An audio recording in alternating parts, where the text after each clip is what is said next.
So what we have here is our first scenario, which is going to lead into our techniques. This gentleman here is an executive. He's on his cell phone, talking to a client, busy after work, talking to his wife, not paying attention to his surroundings. All right? Before he knows it, a man approaches him, walks up, and he just grabs him.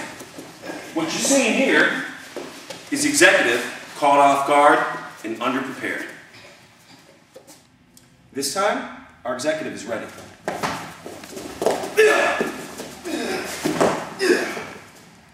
This gentleman fits the description of a suspect.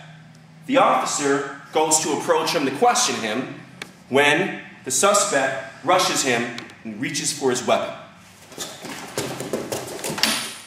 This time, our officer is ready.